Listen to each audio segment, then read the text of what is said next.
Okay, so Interrogation stars, of course, WWE's Edge and Lana, and of course is the newest release by WWE Studios.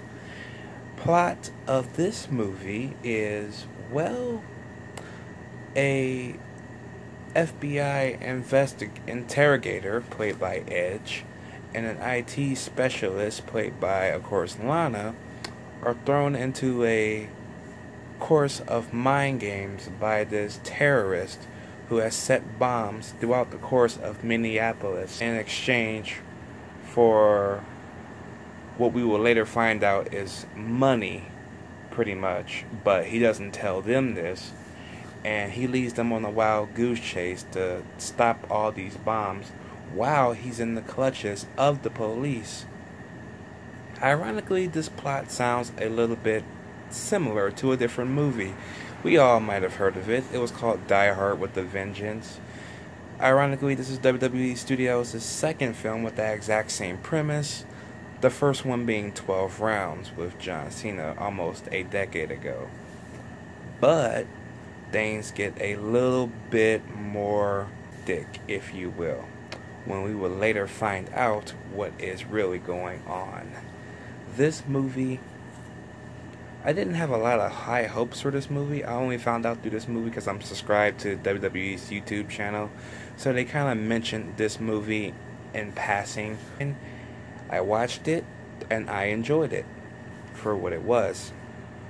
This movie was actually pretty good. This was actually one of my favorite thrillers with Edge in it, because the last time he had a movie with WWE Studios, it was kind of a comedy satire with Jamie Kennedy called Breaking All the Rules or something like that. I really didn't care for that one much. I liked his acting in it, but I thought it could have been a little bit more better. His acting is far better in this movie than it was in that last movie.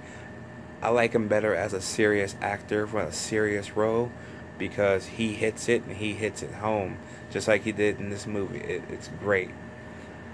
Lana, or CJ Perry in real life, was actually a pretty decent actress too, and the first time I actually speak English completely throughout a whole movie, because I am subscribed to her YouTube channel too, which is CJ Perry, but she usually talks with the Lana accent, but here she's speaking completely normal English, and it feels good to actually hear her speak actual English other than that silly Russian accent. So yeah, I think all around, besides everybody else, is okay, but since these two act 365 days a year anyways, their acting is a lot much more better. Plus Edge is now retired, so of course I'm going to support him in anything he does. Maybe not Haven, because I never got into Haven even before he even joined that show, so maybe not that. Movie-wise, yes, he has my attention. Now, of course, WWE Studios is not known for having A-lister type movies. They're known for mainly B-movies. Sometimes mindless action movies, sometimes movies with a good, decent plot. This is one of those movies. This movie has a good, decent plot, decent acting, and decent action, even though some of the CGI from the explosions are kind of weak. Again, it's a direct-to-video movie. I'm going to waive that out of the question because it's direct-to-video, so I'm not expecting $100 million explosions. So yeah. Plus there's a twist in this movie, and the twist in this movie, unfortunately, I did see that twist coming, so that kind of sucked, but it was an awesome twist. So I'm glad I called it like 2 minutes ahead of time, because when it gets pulled off, you're like, that makes a whole hell of a lot more sense. But it makes the story that much more convincing and that much more convenient for the plot and for the characters involved. So yeah, that was actually well thought out. I couldn't believe it. And yeah, so I will give Interrogation a B+.